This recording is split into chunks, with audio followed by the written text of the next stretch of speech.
Hello friends, welcome back to new video. Bhagyalakshmi serial. ಗಂಡನ ಮನೆಯಿಂದ ಒಂದು ವಾರ ದೂರ ಇಡಲು ಭಾಗ್ಯ ನಿರ್ಧಾರ. ಗಂಡನನ್ನು ಉಳಿಸಿಕೊಳ್ಳಲು ಭಾಗ್ಯ ಗಂಡನ ಮನೆಯನ್ನು ಬಿಟ್ಟು ಹೋಗಲು ರೆಡಿಯಾಗಿದ್ದಾಳೆ. ಗಂಡ, ಮಗ, ಮಗಳು ದೇವರ ಹಾಗೆ ಇರುವ ಅತ್ತೆ ಮಾವನನ್ನು ಬಿಟ್ಟು ಹೋಗುತ್ತಿದ್ದಾಳೆ ಭಾಗ್ಯ. ಆಕೆ ಅಂದರೆ ಎಲ್ಲರಿಗೂ ಬಹಳ ಇಷ್ಟ. ಆದರೆ ತಾಂಡವನನ್ನು ಬಿಟ್ಟು ಶ್ರೇಷ್ಠ ತಾಂಡವ ಜೀವನದಲ್ಲಿ ಬಂದ ಬಳಿಕ ಭಾಗ್ಯ ಸಂಪೂರ್ಣವಾಗಿ ತಾಂಡವ ಜೀವನದಿಂದ ದೂರ ಸರಿದಿದ್ದಾಳೆ. ಆತನಿಗೆ ಶ್ರೇಷ್ಠಳನ್ನು ಹೇಗಾದರೂ ಮಾಡಿ ಪಡೆದುಕೊಳ್ಳಬೇಕು ಎನ್ನುವ ಬಯಕೆ. ಅದಕ್ಕಾಗಿ ಆತನ ಮಾಡುತ್ತಿರುವ ನಾಟಕ ಅಷ್ಟಿಷ್ಟ ಅಲ್ಲ. ಆಕೆಗೆ ತಾಂಡವ ಜೊತೆಗೆ ಬದುಕಬೇಕು, ಆತನ ಸಂಪಾದಿಸಿದ ಹಣ ಎಲ್ಲ ನನಗಾಗಬೇಕು ಎಂಬ ಹುಚ್ಚು ದುರಾಸೆ. ಆದರೆ ಅದೆಲ್ಲವೂ ತಾಂಡವ್ಗೆ ಸ್ವಲ್ಪ ಅರ್ಥ ಆಗದೆ ಆತ ಮಾತ್ರ ನೀನು ನನಗೆ ಬೇಕು ಎಂದು ಹೇಳುತ್ತಾ ಇರುತ್ತಾನೆ.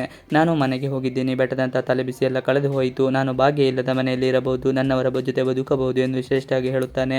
ಇದನ್ನು ಕೇಳಿದ ಭಾಗ್ಯ ಮಾತ್ರ ಬಹಳ ಕೋಪದಲ್ಲಿ ಇರುತ್ತಾಳೆ. ಯಾಕೆ ಹೀಗೆ ಆಗುತ್ತಿದೆ ಎಂದು ಯೋಚನೆ ಮಾಡುತ್ತಿರಲಿ. ಶ್ರೇಷ್ಠ ತಾಂಡು ನನ್ನ ಜೊತೆ ಇರಬೇಕು ಎಂದು ಎಷ್ಟೆಲ್ಲ ಪ್ಲಾನ್ ಮಾಡಿದೆ, ಮದುವೆ ಗೊತ್ತು ಮಾಡಿದೆ. ಆದರೆ ಇದೀಗ ವಾಪಸ್ ಆತ ಮನೆಗೆ ಹೋಗುತ್ತಾ ಇರುವುದು ಶ್ರೇಷ್ಠಕ್ಕೆ ತಡೆದುಕೊಳ್ಳಲು ಆಗುತ್ತಿಲ್ಲ. ಇನ್ನು ಶ್ರೇಷ್ಠಗೆ ತಾಂಡವನನ್ನು ಪಡೆಯಲು ಸಾಧ್ಯವಾಗದೆ ಸುಮ್ಮನೆ ಇರುತ್ತಾಳೆ. ಇನ್ನು ಭಾಗ್ಯ ಬಹಳ ಜೋರಾಗಿ ಹೇಳುತ್ತಾ ಇರುತ್ತಾಳೆ. ದೇವರಲ್ಲಿ ಬೇಡಿಕೊಂಡ ಭಾಗ್ಯ, ದೇವರ ಬಳಿ ಮಾತ್ರ ಆದಷ್ಟು ಬೇಗ ನನ್ನನ್ನು ಇಲ್ಲಿಗೆ ಕರೆದುಕೊಂಡು ಬರುವ ಹಾಗೆ ಮಾಡು ದೇವರೇ. ಈ ಒಂದು ವಾರದಲ್ಲಿ ನನ್ನ ಗಂಡ ಮನೆ ಹೇಗೆ ನಿರ್ಭಯಿಸುತ್ತಾರೆ ಎಂಬುದು ನಾನು ನೋಡಬೇಕು ಎಂದು ದೇವರ ಬಳಿ ಬೇಡಿಕೊಳ್ಳುತ್ತಾಳೆ. ಹಾಗೆ ಗಂಡ ಮನೆ ಬಿಟ್ಟು ಹೋಗಬೇಡ ಎಂದು ಹೇಳಿದ ತಾಯಿಗೆ ಕೂಡ ಬುದ್ಧಿ ಮಾತನ್ನು ಹೇಳುತ್ತಾಳೆ ಭಾಗ್ಯ. ಬೇಸರ ಮಾಡಿಕೊಂಡ ಕುಸುಮ. ಭಾಗ್ಯ ಇನ್ನೇನು ಮನೆಯಿಂದ ಹೊರಗಡೆ ಹೋಗಬೇಕು ಎನ್ನಾದರೆ ಶಾಲೆಯಿಂದ ಮಕ್ಕಳು ಬರುತ್ತಾರೆ.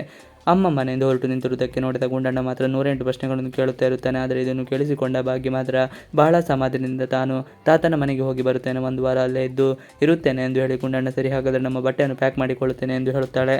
ಗುಂಡಣ್ಣ ಮಾತು ಕೇಳಿ ಭಾಗ್ಯ ತತ್ತರ. ಭಾಗ್ಯ ಮಗನನ್ನು ಹೇಗಾದರೂ ಮಾಡಿ ತಡೆದು ಹೊರಡುತ್ತಾಳೆ. ಬೇಡ ಗುಂಡಣ್ಣ, ಇವತ್ತು ಬೇಡ, ಒಂದು ವಾರ ನಾನು ಬರುತ್ತೇನೆ ಎಂದೆಲ್ಲ ಹೇಳಿ ಗುಂಡಣ್ಣ ಮನವೊಲಿಸುತ್ತಾಳೆ. ಹಾಗೆ ಭಾಗ್ಯ ಮಗಳು ತನ್ವಿ ಹೇಳುತ್ತಾಳೆ, ಅಮ್ಮ ನಾಳೆಯಿಂದ ಶಾಲೆಗೆ ಬಾ, ಅಮ್ಮ ಎಲ್ಲರೂ ನಿನ್ನನ್ನು ಶಾಲೆಯಲ್ಲಿ ಕೇಳುತ್ತಾ ಇರುತ್ತಾರೆ, ದಯವಿಟ್ಟು ನೀನು ಶಾಲೆಗೆ ಬಾ, ಇಲ್ಲದೆ ನನ್ನ ತಲೆ ತಿನ್ನುತ್ತಾರೆ ಎಂದು ತಾಯಿ ಬಳಿ ಹೇಳುತ್ತಾಳೆ.